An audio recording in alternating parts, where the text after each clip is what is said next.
वंदे वंदे।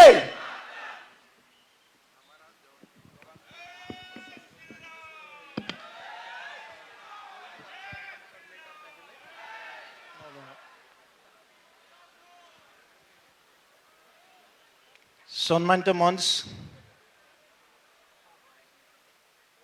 Party के विश्व के सबसे बड़ा पार्टी भारतीय जनता पार्टी के राष्ट्रीय अध्यक्ष, हमारे प्रिय नेता,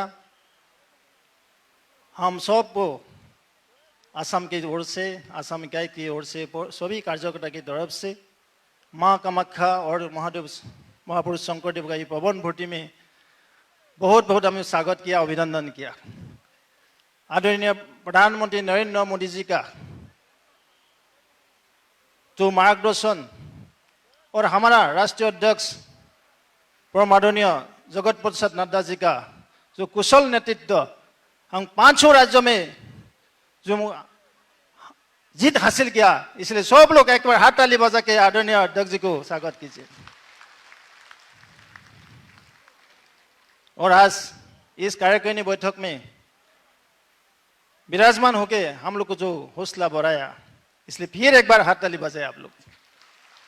अभी मैं निवेदन करूं, हमारे कर्मोदक्ष आसाम को विकास और शांति दिला जो हमारा आदरणीय मुख्यमंत्री जी डॉक्टर हिमंत बिश्व जी को हम लोग विनती करो, निवेदन करो, कृपया आप भाषण रखिए। बोलिए एक साथ मेरा साथ, एक ही नारा, एक ही नाम, जय श्री राम, जय श्री राम। भारत माता की। बीजेपी बीजेपी आदरणीय नरेंद्र मोदी जी, आदरणीय नरेंद्र मोदी जी, आदरणीय जेपी नड्डा जी, आदरणीय जेपी नड्डा जी, हिमंत बिश्व शर्मा डांगरिया, हिमंत बिश्व शर्मा डांगरिया, भारत माता की। परम आदरणीय भारतीय जनता पार्टी की राष्ट्रीय अध्यक्ष, हमारे सबके सम्मान के प्रतीक श्री जगत प्रकाश नड्डा जी, हमारे बीच में उपस्थित हमारे राष्ट्रीय उपाध्यक्ष असम के प्रभारी श्री बैजयंत पांडा जी, हमारे उत्तर पूर्व के संयोजक संबित पात्र जी, राष्ट्रीय सचिव कामाख्या प्रसाद तासा जी, हमारे सबको जो पार्टी में राज्य में हमको नेतृत्व दे रहा है, हमारे असम राज्य के सभापति श्री भवेश कलिता जी, आमार सभात उपस्थित असम सरकारों मंत्री सकल, भारतीय जनता पार्टीर विभिन्न दायित्व थका आमार ऑफिस बेयारार सकल, प्राक्तन सभापतिबृंद, विधायक सकल, भारतीय जनता पार्टीर राज्यिक कार्यनिर्वाहकर सदस्य सकल और आमंत्रित सदस्य सकल, 2024 सनर निर्वाचনৰ प्राक मुहूर्तत भारतीय जनता पार्टीर এই কাৰ্যনিৰ্বাহক বৈঠকখন অতিকে গুৰুত্বপূৰ্ণ আৰু এই কাৰ্যনিৰ্বাহক বৈঠকখনত আমাৰ দলৰ ৰাষ্ট্ৰীয় সভাপতি শ্ৰী নাড্ডা ডাঙৰীয়াৰ উপস্থিতিয়ে এই কাৰ্যনিৰ্বাহকখনৰ তাৎপৰ্য আৰু সৌষ্ঠৱ দুইটাই বৃদ্ধি কৰিছে। আমি অসমবাসী ৰাইজৰ হৈ নাড্ডা ডাঙৰীয়াক আদৰণি জনাইছো। ভাৰতীয় জনতা পাৰ্টিৰ সমূহ কাৰ্যকৰ্তাৰ হৈ আমি নাড্ডা ডাঙৰীয়াক पवित्र असम भूमिলৈ स्वागतम जनाइछु। हमारे सबके लिए सौभाग्य है कि हमारा प्रदेश का कार्यकारिणी में राष्ट्रीय सभापति खुद हमारे बीच में उपस्थित है। हमारे लिए इससे ज्यादा सम्मान का विषय कुछ भी नहीं हो सकता है। मैं नड्डा जी को असम का पावन भूमि में स्वागत करता हूँ। नड्डा जी का नेतृत्व में 2023 सन में हमारा भारतीय जनता पार्टी को खूब कामयाबी मिला। नड्डा जी का नेतृत्व में 2023 सन में हमने दूसरा बार त्रिपुरा में सरकार बनाने में कामयाब हुआ। फिर 2023 सन में ही हमारे मेघालय में सरकार बने, नागालैंड में सरकार बने। दूसरा बार नागालैंड में भारतीय जनता पार्टी ने बहुत अच्छा प्रदर्शन करने में कामयाब हुआ। फिर गुजरात का चुनाव हुआ, नड्डा जी का नेतृत्व में हमने गुजरात का चुनाव जीता। फिर हमारा चुनाव हुआ, हमारे राजस्थान में चुनाव हुआ, मध्य प्रदेश में चुनाव हुआ, छत्तीसगढ़ में चुनाव हुआ। हम तीनों स्टेट जीतने में कामयाब रहा।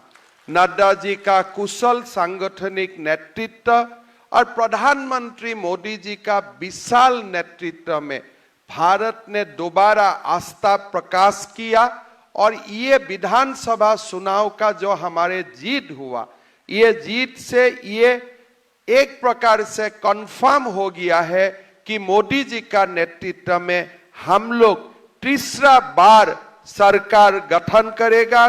मोदी जी तीसरा बार हमारे देश के प्रधानमंत्री बनेगा।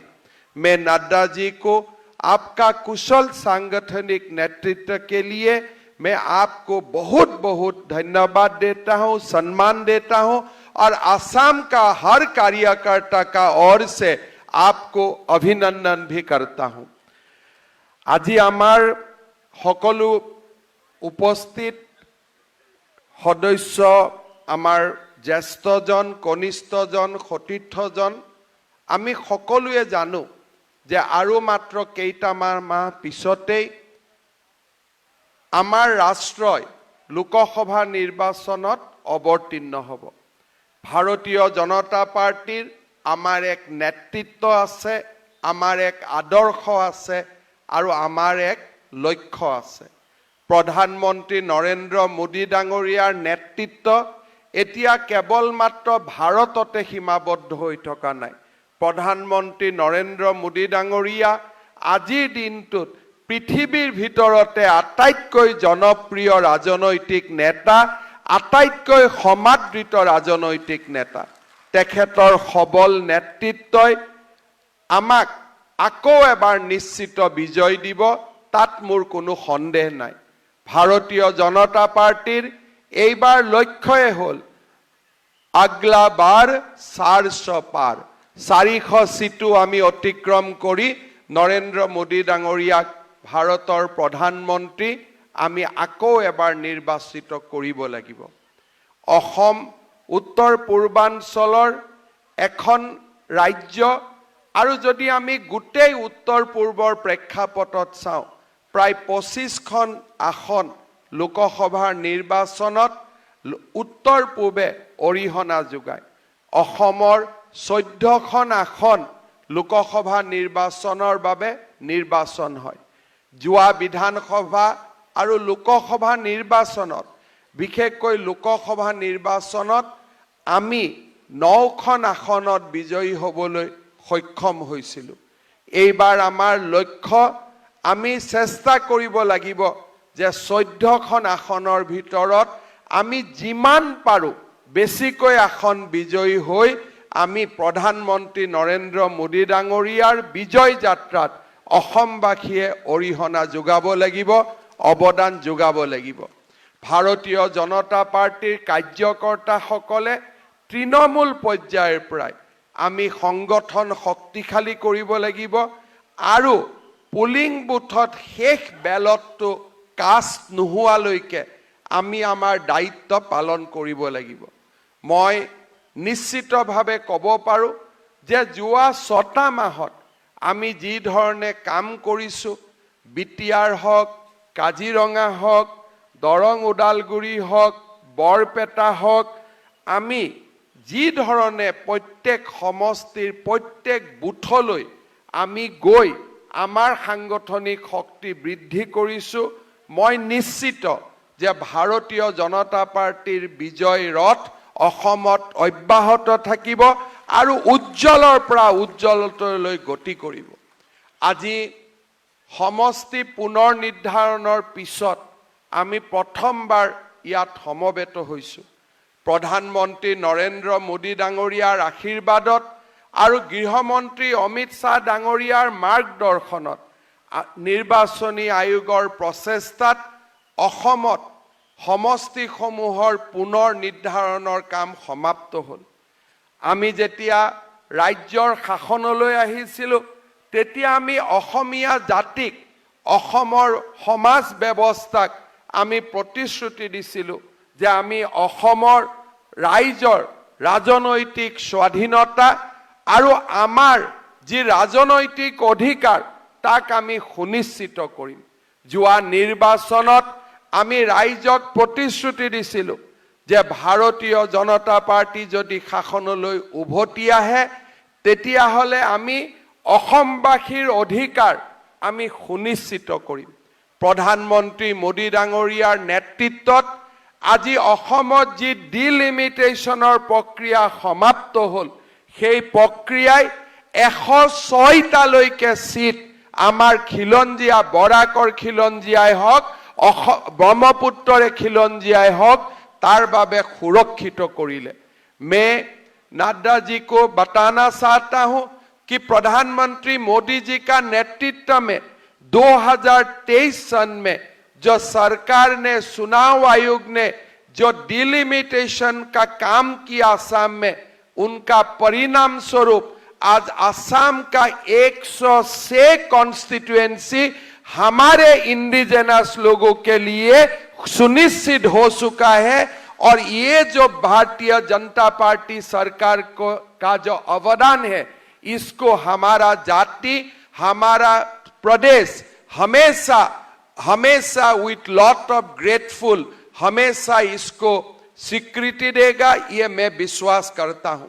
थोड़ी दिन पहले अल्फा का शांति समझौता हुआ, उस समझौता में भी 2 ऐसा क्लॉज का उल्लेख किया गया कि जो अभी डिलिमिटेशन हुआ उनका ही प्रिंसिपल आगे भी चलते रहेगा और एक कॉन्स्टिट्यूएंसी से एक कॉन्स्टिट्यूएंसी में जाकर वोटर बनने का पहले कोई सारा व्यवस्था को पूरा करना पड़ेगा।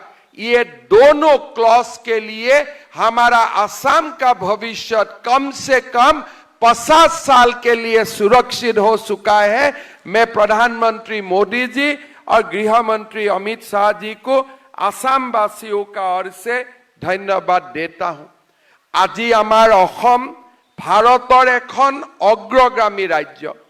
প্ৰতি বছৰে আমাৰ অসমৰ আৰ্থিক সচ্ছলতাই হওক বা অসমৰ সাংস্কৃতিক পৰিচয়ে হওক আজি আমি বিশ্বৰ বৰসভালৈ লৈ যাবলৈ সক্ষম হৈছো। আজি লাচিত বৰফুকনৰ সৌৰভ সমগ্ৰ ভাৰততে বিয়পি পৰিছে। চৰাইদেউৰ মৈদাম ইউনেস্কোৰ ৱৰ্ল্ড হেৰিটেজ হোৱাৰ পথত আগবাঢ়িছে। আমাৰ বাপতি সাহোন বিহু আজি সমগ্ৰ ভাৰতবৰ্ষতে সমাদৃত হৈছে। এইবাৰ আমি আশা কৰিছো যে অহা বিধানসভাৰ যি আগন্তুক অধিৱেশন সেই অধিৱেশনত আমি বৰপেটা মাজুলী আৰু বটদ্ৰৱাক প্ৰটেক্টেড বেল্ট আৰু ব্লকলৈ ৰূপান্তৰ কৰি অসমীয়া জাতিৰ যি আমাৰ সন্মানৰ প্ৰতীক সেই সন্মানৰ প্ৰতীকসমূহক আমি সুৰক্ষা কৱচ পিন্ধাবলৈ আমি সক্ষম হ'ম। আজি আমাৰ ৰাজ্যখনে প্ৰতিটো দিশতে আজি আমি নিৰন্তৰ গতিত আগবাঢ়িব পাৰিছো। 25খন মেডিকেল কলেজৰ সপোনেই হওক, এইমছৰ সপোনেই হওক, ব্ৰহ্মপুত্ৰৰ দুয়োপাৰে এখন নহয়, দুখন নহয়, তিনিখন নহয়, 4খন দলঙৰ সপোনেই হওক, মাজুলীক যোৰহাটৰ পৰাই হওক, লখিমপুৰৰ পৰাই হওক সংযোজিত কৰাই হওক, আজি অসমে প্ৰতিটো ক্ষেত্ৰতে এক तीव्र अर्थनैतिक गतिरे धावमान होइसे। चुनाव का समय में हमारा राष्ट्रीय अध्यक्ष नड्डा जी जब आए थे उन्होंने घोषणा पत्र का जब उन्मोचन किया था वो समय हमने 3 प्रमुख वादा किया था असम वासियों के लिए। हमने वादा किया था अगर हमारा सरकार होते हैं तो अब हम 1 लाख सरकारी नौकरी देने का व्यवस्था करूंगा। मैं गौरव का साथ बोल सकता हूं कि 90,000 युवकों का हमने 3 साल में सरकारी नौकरी देने का काम किया और 40,000 और पोस्ट का हमने एडवर्टाइज भी देने में सक्षम हुआ। आज हमने जब मिशन वसुंधरा का स्टार्ट किया था तो लोगों का मन में प्रश्न था, क्या ये मिशन वसुंधरा का सुयोग लेके हुए क्या असम का जो मूल निवासी है क्या वो लोग भी जमीन का अधिकार मिलेगा? हमने 3 लाख लोगों के लिए हम जमीन का व्यवस्था किया और उसमें 80% जमीन खाली हमने एसटी, एससी और ओबीसी लोगों के लिए हमने सुरक्षित किया। মানুহৰ মনত থকা প্ৰশ্ন, আজি যদি 90,000 চাকৰি পোৱা লৰাৰ যদি আমি এটা এটাকৈ নাম চাম তাতো খিলঞ্জীয়াৰ বিজয়, আৰু যদি আমি মিছন বসুন্ধৰাত পোৱা এটা এটাকৈ যদি হিতাধিকাৰীৰ নাম চাওঁ তাতো আমাৰ অসমৰ মূল নিবাসীসকলৰ গৌৰৱ ধ্বজা আদি বিজয়েৰে উৰিবলৈ সক্ষম হৈছে। आज असम में कानून व्यवस्था में परिवर्तन हुआ। कानून का जो परिभाषा था, प्रति साल अगर 1.5 लाख केस असम में रजिस्टर होते थे, आज 7,000 तक वो केस का रजिस्ट्रेशन भी कम हो चुका है और असम में एक शांति का माहौल भी कायम हो चुका है। आज असम हर जिलों में, हर गांव में आज हम लोग डेवलपमेंट कर रहा हूं, हम विकास का और आगे बढ़ रहा हूं। चुनाव का समय भारतीय जनता पार्टी ने ये वादा किया था कि अगर हमारा सरकार आते हैं हम 2 लाख रुपया करके हमारा युवाओं को हम देने का व्यवस्था करूंगा और वही धन से हमारे अनएम्प्लॉयड लोग अपना व्यवसाय शुरू करेगा। इस काम का भी हमने आगे कर दिया। हमारा ये एक ऐलान था कि हमारा जितना लोगों का, माताओं का माइक्रो फाइनेंस का लोन था हम वो भी रिहा कर दूंगा। 25 लाख माताओं का, 19 लाख माताओं का लोन हमने रिहा भी कर दिया और वो लोग दोबारा लोन लेने का काम भी शुरू कर दिया है और दोबारा लोन लेने का बाद वो लोग निरंतर लोन भी अभी बैंक में रिटर्न कर रहा है। असम का सेल्फ हेल्प ग्रुप जो बैंक से लोन लेता है, हमारा लोन रिटर्न का परसेंटेज आज 99.2% तक हम लोग पहुंच चुका है। असम एक छोटा प्रदेश है, मध्य प्रदेश का अगर हम कंपेयर करता हूं, असम एक छोटा प्रदेश है। मध्य प्रदेश ने एक दिन में ही 4,23,000 प्रधानमंत्री आवास योजना का घर का विमोचन किया था। मैं नड्डा जी को बताना चाहता हूं, अभी अभी मैं जाके प्रधानमंत्री जी को मिल के आया हूं और मैं उनको आमंत्रण किया हूं कि आप एक दिन में ही 6 लाख लोगों को प्रधानमंत्री आवास योजना का आप उन्मोचन करके उनका गृह प्रवेश करवा दीजिए। लोगों को बहुत खुश है कि हम आज आपने जो भी पैसा दिया था उनको हमने पूरा कंप्लीट कर दिया है। हमने धन का हमने अच्छा से उपयोग किया हो और फरवरी महीना में हम तैयार हो जाऊंगा कि 6 लाख हाउस, 6 लाख आवास हम एक ही मंच से हम लोगों को वितरण का काम शुरू कर दूंगा। हमने आगे भी बढ़ा, प्रधानमंत्री आवास योजना का साथ साथ सीएम आवास योजना का भी काम हमने शुरू कर दिया हो। प्रधानमंत्री आयुष्मान भारत, 30 लाख फैमिली को प्रधानमंत्री आयुष्मान भारत योजना का लाभ मिल रहा है। जो नड्डा जी जब हेल्थ मिनिस्टर था तब ये स्कीम भारत का गरीबों के लिए उपहार हिसाब से मोदी जी ने दिया था। आज हम 30 लाख लोगों का साथ साथ, 30 लाख फैमिली का साथ साथ हमने आज सीएम आयुष्मान असम का शुरुआत किया। जो बाकी भी बीपीएल और 35 लाख है उनको भी स्टेट गवर्नमेंट ही सालाना 5 लाख रुपया का हेल्थ स्कीम देने का काम करेगा। आज वो स्कीम का भी हमने शुरुआत कर दिया हूं। हमारा असम में हम एक बहुत बड़ा स्कीम अभी लेके आ रहा हूं। हमारा असम में 40 लाख महिला सेल्फ हेल्प ग्रुप का मेंबर्स है। ये हमने धीरे धीरे काम करते करते ये 40 लाख महिलाओं में 7 लाख महिला अभी तक लाखपति बन चुका है। लेकिन हमारा ये हिस्सा है कि ये सारा 40 लाख महिला आगामी 2 साल में लाखपति बन जाए। हमने एक अनोखा स्कीम का भी निर्माण किया हो कि हमारा माताओं को हम कोई एक बिजनेस प्लान का मुताबिक काम करने के लिए हम 10,000 रुपया पहला साल दूंगा, सरकार 4,000 को रुपया माताओं के लिए खर्चा करेगा। फिर अगले साल माताओं को हम बैंक का साथ लिंकेज करवाऊंगा, 25,000 रुपया का बैंक से लोन दिलवाऊंगा और 12,500 रुपया उनमें भी हम स्टेट से सब्सिडी करूंगा।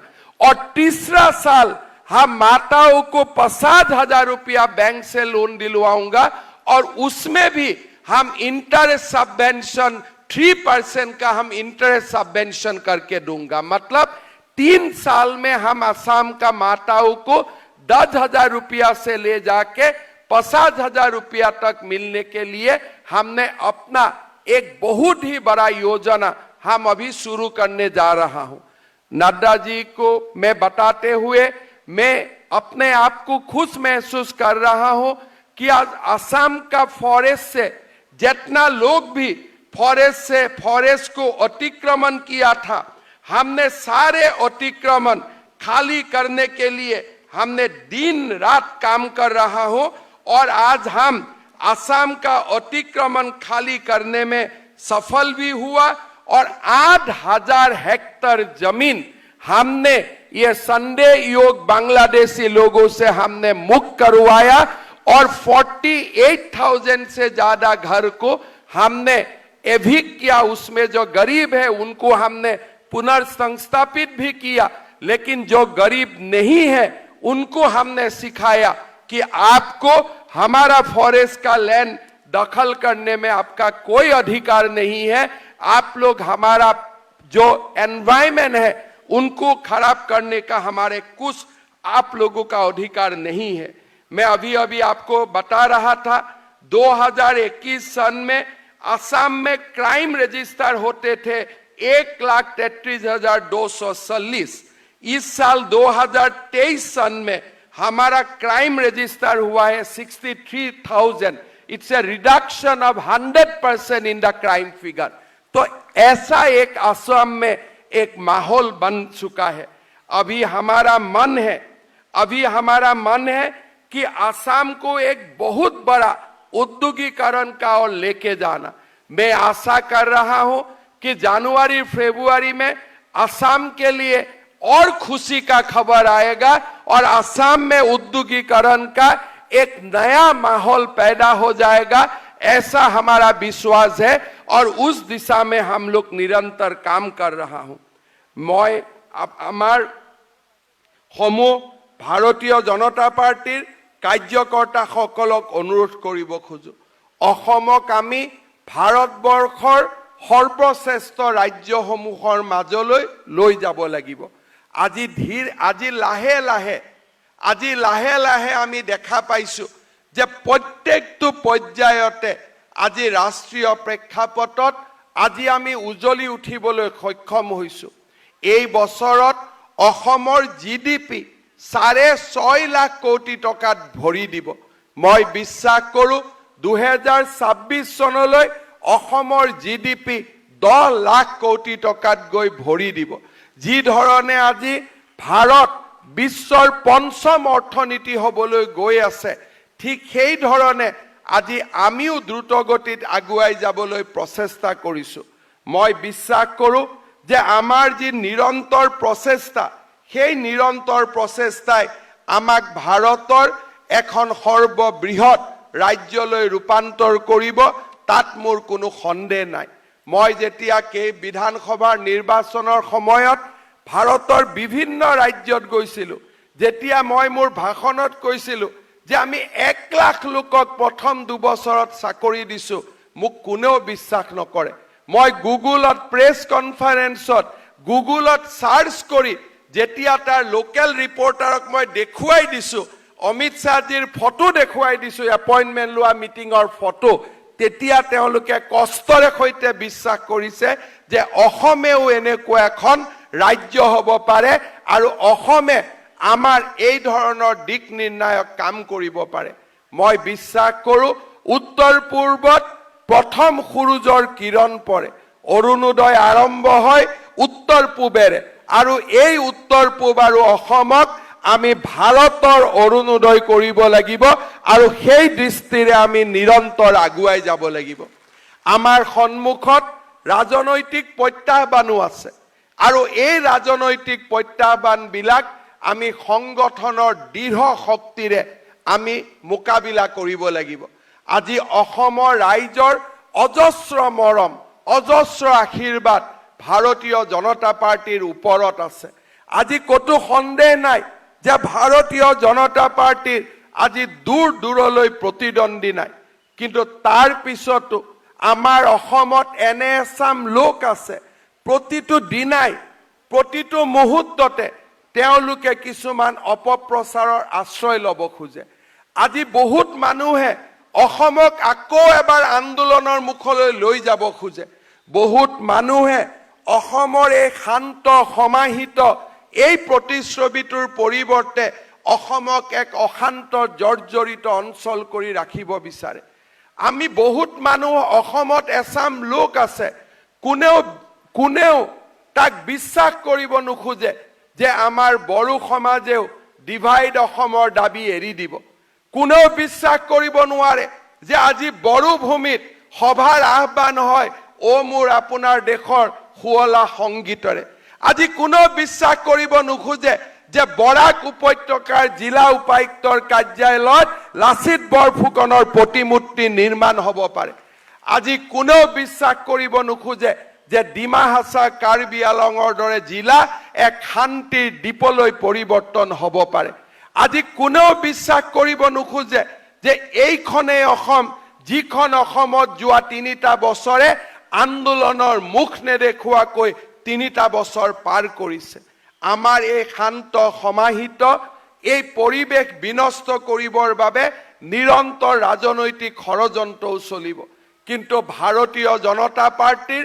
কাৰ্যকৰ্তাসকলৰ সামূহিক শক্তিয়ে মই বিশ্বাস কৰোঁ সেই ৰাজনৈতিক ষড়যন্ত্ৰবোৰ উফৰাই থাকিব আৰু ভাৰতীয় জনতা পাৰ্টিৰ জয়ধ্বজা আমাৰ অসমত সগৌৰৱে সদায় উত্তোলিত হৈ থাকিব ভাৰতীয় জনতা পাৰ্টিৰ কাৰ্যকৰ্তাসকলৰ দায়িত্বই হ'ল ৰাষ্ট্ৰ নিৰ্মাণ ভাৰত আমাৰ মাতৃ অসম আমাৰ মাতৃ এই দুয়োগৰাকী মাতৃকে ভাৰত মাতৃ আৰু অসম মাতৃক সকলো ফালৰ পৰা সুৰক্ষিত কৰাৰ আমাৰ দায়িত্ব মই বিশ্বাস কৰোঁ ভাৰতীয় জনতা পাৰ্টিৰ কাৰ্যকৰ্তাসকলৰ সামূহিক শক্তিয়ে অসমত ভাৰতীয়তা আৰু আমাৰ অসমত আমাৰ যি অসমীয়াৰ দৰ্শন আমাৰ যি অসমীয়াৰ শক্তি তাক সদায় মহাবাহু ব্ৰহ্মপুত্ৰৰ দৰে শক্তিশালী কৰি ৰাখিব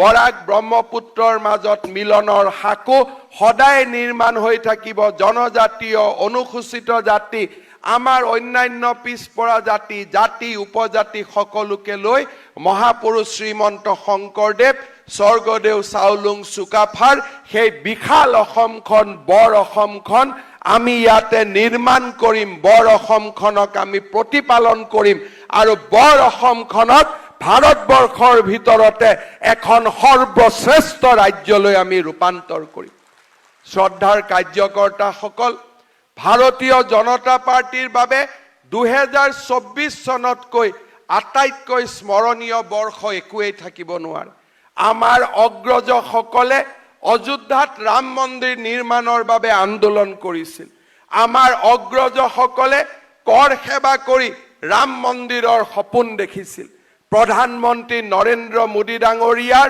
বিশাল নেতৃত্বত অহা 22 জানুৱাৰী তাৰিখে আমি ভাৰতীয়সকলে 500 বছৰৰ গোলামীৰ পৰা আঁতৰি আহি আমি ৰাম ৰাজ্য প্ৰতিষ্ঠাৰ দিশত আকৌ এবাৰ অগ্ৰসৰ হ'ম।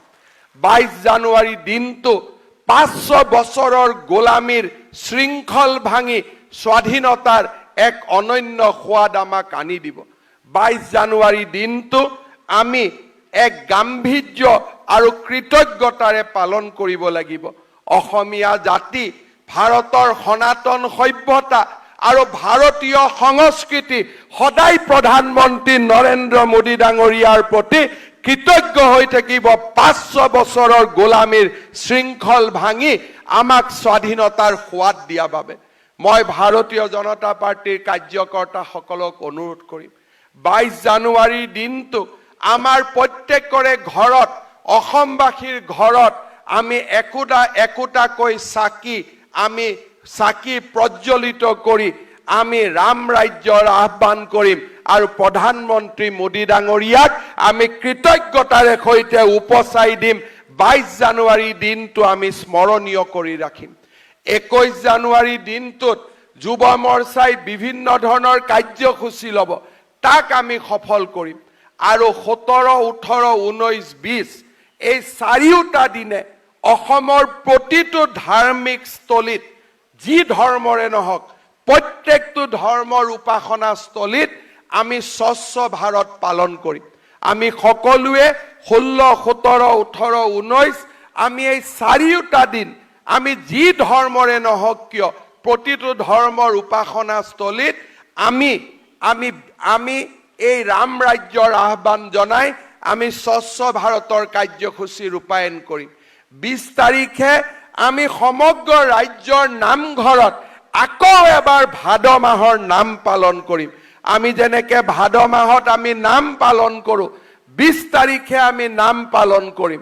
21 তাৰিখে আমি যুৱ মৰ্চাৰ কাৰ্যসূচীত অংশগ্ৰহণ কৰিম আৰু 20 তাৰিখে আমি একোটাকৈ আমাৰ ঘৰত প্ৰদীপ জ্বলাই আমি ৰাম ৰাজ্যৰ আহ্বান জনাম, প্ৰধানমন্ত্ৰী মোদী ডাঙৰীয়াক ধন্যবাদ জনাম।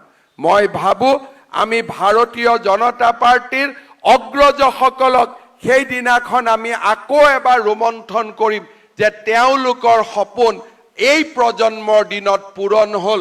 প্ৰধানমন্ত্ৰী নৰেন্দ্ৰ মোদী ডাঙৰীয়াৰ বিশ্ববিজয়ী নেতৃত্বত এই সপোন পূৰণ হ'ল। আজি আমি গৃহমন্ত্ৰী অমিত শ্বাহ ডাঙৰীয়াকো কৃতজ্ঞতাৰে সুঁৱৰিছোঁ 370 ধাৰা বিলুপ্তিৰ আমাৰ সপোন বাস্তৱত ৰূপায়ণ কৰাৰ বাবে। এতিয়া আমি সেই দিনটোলৈ অপেক্ষা কৰিম যিটো দিনত উত্তৰাখণ্ড আৰু গুজৰাটৰ পিছত অসম এখন এনেকুৱা ৰাজ্য হ'ব য'ত আমি ইউনিফৰ্ম চিভিল কোড আমি অসমত প্ৰৱৰ্তন কৰিম। সেই দিনটোৰ বাবেও আমি আগ্ৰহেৰে বাট চাম। আমি এক প্ৰকাৰ ক'ব গ'লে ভগৱানৰ আশীৰ্বাদ পুষ্ট প্ৰজন্ম।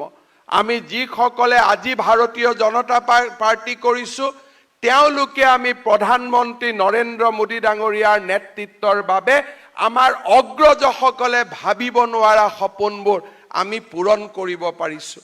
এই কৃতজ্ঞ প্ৰজন্মই আমি অগ্ৰজ প্ৰজন্মৰ প্ৰতি আমি শ্ৰদ্ধা নিবেদন কৰি ভৱিষ্যত প্ৰজন্মক এখন শক্তিশালী ভাৰত, এখন শক্তিশালী অসমৰ বাবে আমি সাজু কৰিব লাগিব। প্ৰতিটো পল, প্ৰতিটো মুহূৰ্ত, প্ৰতিটো পণ আমি জাতিৰ বাবে নিজক নিয়োজিত কৰিব লাগিব। সময় জিৰণিৰ নহয়, সময় অসমক নিৰ্মাণ কৰা, সময় ৰাষ্ট্ৰক নিৰ্মাণ কৰা, ৰাষ্ট্ৰক বিশ্বগুৰুৰ পদলৈ লৈ যোৱা। আকৌ এবাৰ আপোনালোকক ধন্যবাদ জনাইছোঁ, অভিনন্দন জনাইছোঁ। मैं हमारे राष्ट्रीय सभापति नड्डा जी को हमारा कार्यनिर्वाहक में कार्यकारिणी में आके हम सबको ऐसा सम्मानित किया जो हम सोच भी नहीं सकते थे। इसके लिए और आपका गरिमामयी नेतृत्व के लिए आपको मैं और एक बार धन्यवाद देते हुए मैं मेरा वाणी का विराम देता हूं। मेरा साथ सब लोग बोलिए भारत माता के, भारत माता के, नरेंद्र मोदी, नरेंद्र मोदी, जगत प्रकाश नड्डा, जगत प्रकाश नड्डा, वंदे वंदे। बहुत बहुत धन्यवाद। धन्यवाद माननीय मुख्यमंत्री महोदय। अभी हम निवेदन करूं